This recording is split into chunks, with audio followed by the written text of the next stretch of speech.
রায়গঞ্জ পৌরসভা নির্বাচন করানো হয়নি। এখানে পৌর প্রশাসকের নামের একটা দলের প্রতিনিধি, যারা ফেলিওর প্রতিনিধি, এরা পৌরসভা চালিয়েছিলেন, এর চেয়ারম্যান ছিলেন, ভাইস চেয়ারম্যান ছিলেন, এরা 5 বছর কোনো পরিষেবা দিতে পারেনি। অনন্য মমতা ব্যানার্জি নিজে স্বীকার করছে রায়গঞ্জ আর ডালখোলা, মানে এখানে কোনো উন্নয়ন হয়নি। দীর্ঘ সময় হয়ে গেল রায়গঞ্জ পৌরসভায় পৌর নির্বাচন বন্ধ। প্রশাসকের মাধ্যমে চলছে এই রায়গঞ্জ পৌরসভা। এমতাবস্থায় এই অস্থায়ী পৌর বোর্ডের দ্বারা সুস্থ পরিষেবা থেকে বঞ্চিত হচ্ছে পৌরসভার সাধারণ মানুষ। এই অভিযোগ তুলে অবিলম্বে পৌর নির্বাচন করানোর দাবি জানিয়ে বিক্ষোভ অবস্থানে বসল রায়গঞ্জ নাগরিক কণ্ঠ নামে একটি সংগঠন। শুক্রবার উত্তর দিনাজপুর জেলার রায়গঞ্জ শহরের ঘড়িমোড়ে এই অবস্থান বিক্ষোভ। এই কর্মসূচিতে উপস্থিত ছিলেন নাগরিক কণ্ঠের রায়গঞ্জ কনভেনার বিশ্বজিৎ লাহিড়ী, নাগরিক কণ্ঠের কোঅর্ডিনেটর বিশিষ্ট অ্যাডভোকেট প্রদীপ কর, উত্তরবঙ্গ উন্নয়ন সমিতির আয়োজক কেশবানন্দ পাল সহ বিনা ঝা, গৌতম বিশ্বাস প্রমুখ। এই বিক্ষোভ অবস্থান থেকে পানীয় জল, উন্নত নিকাশি ব্যবস্থা, যানজট মুক্ত রায়গঞ্জ গঠনের লক্ষ্যে অবিলম্বে পৌর নির্বাচনের দাবি জানানো হয়।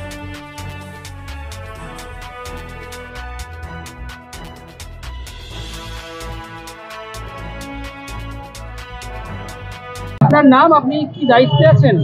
আমার নাম বিশ্বজিৎ লাহিড়ী, আমি উত্তরবঙ্গ নাগরিক কণ্ঠের কনভেনার। এখানে বসে আছেন আমাদের কো কনভেনার প্রদীপ কর অ্যাডভোকেট, এখানে উত্তরবঙ্গ উন্নয়ন সমিতির আহ্বায়ক বসে আছেন। আর আমরা নাগরিক কণ্ঠের মাধ্যমে আজকে এখানে অবস্থান বিক্ষোভ করছি। কি কারণ? কারণটা আপনারা জানেন যে রায়গঞ্জ পৌরসভা নির্বাচন করানো হয়নি। এখানে পৌর প্রশাসকের নামের একটা দলের প্রতিনিধি, যারা ফেলিওর প্রতিনিধি, এরা পৌরসভা চালিয়েছিলেন, এর চেয়ারম্যান ছিলেন, ভাইস চেয়ারম্যান ছিলেন, এরা 5 বছর কোনো পরিষেবা দিতে পারেনি। অনন্য মমতা ব্যানার্জি নিজে স্বীকার করছে রায়গঞ্জ আর ডালখোলা, মানে এখানে কোনো উন্নয়ন হয়নি। তাই এখানকার উন্নয়নের জন্য নাকি আবার মানে পৌর প্রশাসক বসাতে হবে, তাই পৌর প্রশাসক বসেছে। কাদেরকে বসেছে? ফেলিওরদেরকে। তো তাই আমরা বলতে চাই যে কেন এসডিওকে, প্রশাসককে ওখানে পৌর প্রশাসক বসানো হলো না? তো কেন 2 বছর যাবত নির্বাচন হবে না? ফেলিওর বলছেন কি কারণ? ফেলিওর বলতে যে ওনারা কাজ করতে পারেনি বলেই তো আজকে পৌর প্রশাসন নির্বাচন করাতেন। কেন নির্বাচন করাচ্ছেন না? আজকে ইলেকট্রিসিটি বিল, টিউব লাইটের বিল, ইলেকট্রিসিটি ডিপার্টমেন্টে পৌরসভা 57 লক্ষ টাকা বকেয়া আছে। এখানে নিকাশি ব্যবস্থার মানে অবস্থা খারাপ, সমস্ত ড্রেনেজগুলো নষ্ট হয়ে গেছে। এখানে যানজট সমস্যা, ফ্লাইওভার তৈরি করতে পারেনি। এখানে একটা যে চিকিৎসা কেন্দ্র চালাচ্ছে মিউনিসিপ্যালিটি, তারও অবস্থা খারাপ। সেখানে মানে কাটমানি না দিলে সেখানে ভর্তি করতে পারে না, সেখানে এইরকম পরিস্থিতি চলছে। এই পরিষেবার থেকে লোক যে বঞ্চিত, তাই অবিলম্বে, আর আমরা বলতে চাই এই কারণে নির্বাচন না করালে এখানে অর্থ বরাদ্দটা ঠিক করে হবে না। আর অর্থ বরাদ্দ করতে গেলে নির্বাচিত প্রতিনিধি চাই।